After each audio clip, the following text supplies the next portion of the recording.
is Dr. Brzęczyszkiewicz, and today I will be giving an informative video on biotechnology in agriculture. This is my scientific lab partner, and we want to inform you right now today. A student named Karol from the University of Columbia messaged me asking what kind of technology is used in agriculture and what is it used for? Well, I'm going to answer this today. The technology to make plants insect resistant is called a gene gun. This gene gun holds a specific part of a gene from a bacteria, specifically the antibiotic resistant gene. This is later shot out of the gene gun at a high velocity to penetrate the gene cells. Now that the gene is in the plant cell, it will grow as an insect-resistant plant. So I was very interested. Who created this gene gun? So I did my research and found out that John C. Stanford originally deserves kudos for this great invention, which was invented in 1987 at the Cornell University. In the past, it was difficult to get bacteria across the grain cell walls, and now this gene gun gives enough force to get that bacteria right through the wall. Previously, penetrating bacteria through the wall was difficult, but now it can be done with many other organisms using just this gene gun. And we needed to develop this in order so we can just genetically modify anything we want. It's a very important invention. Now, I just want to talk about this technology's impact. This technology has an advantage environmentally because it means less use of harmful substances such as pesticides.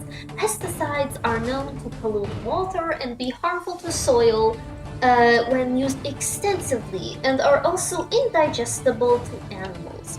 Using this biotechnology can prevent all of these issues environmentally because it will only affect the plant itself. No more insects eating the plants and no more acidic soil. Now there are also disadvantages. This technology can be harmful to humans, Although it's friendly for the environment, humans can ingest these genetically modified plants and suffer from toxicity and increased risk of allergic reactions as well. The European Union has not yet approved of GM corn technologies that America uses because they are skeptical of what it can do to humans. They know that ethically it wouldn't be right to give unnatural food to humans. Back to AM 900, here with your host, Marco. Here we have the one and only Dr. B. Well, thank you for inviting me, Marco. Now, what question did you want to ask? I want to ask, how is DNA used in this technology? What you were saying about that gene gun? Yes, of course. Well, this gene gun takes DNA strands from bacteria, usually like an insect-resistant gene, or basically anything scientists want to cut out of the strand, and then they insert the gene into a vector, copy the bacteria, load it into a little bullet that gets put into a gene gun, and then they inject it into the plant's genome. The gene gun is used to properly store the DNA, and it gives enough velocity, or force in other words, to go through the cell wall. Thank you for inviting me to this radio show, Marco. No problem. We'll be back. We are getting to my favorite topic, GMO regulations in Canada and other countries. The first step to this is pre-submission consultation. This means consulting with the novel food section of the Food Directorate before notifying a GM food to Health Canada for safety assessment. This will pinpoint any safety concerns that need to be dealt with. Number 2, pre-market notification. The office in charge of these performs a vigorous assessment of the product by Health Canada scientific evaluators. 3. Scientific assessment. This is very, very, very important. Molecular biologists, toxicologists, and chemists, and many other expertise assess the product for the potential of allergic reactions, key nutrients, the potential for production of new toxins, and yada yada yada. It's a long list. Number 4.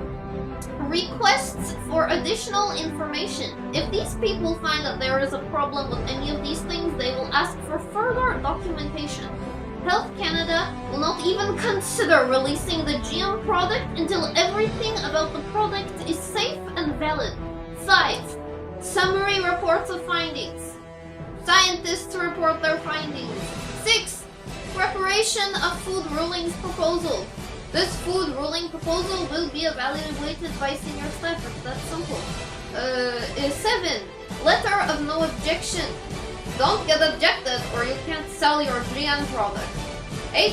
Decision document on Health Canada website. Basically, Health Canada describes the GM product online. I would like to talk about the regulation for GMO products in other countries. I will talk about GMO regulation in Zambia, Africa. Due to the severity of the drought, they don't have strict rules on GMO products, mainly due to the extreme hunger that the people are going through. Zambia will take anything they can get their hands on. South Africa in general is the largest GM crop producer on the African continent because of the large percentage of hunger. So the regulation is less strict and meticulous than Canada. So like Canada is like the strict parent of the GMO regulation, and then Africa is like the fun parent. But in this case, we don't want the fun parent.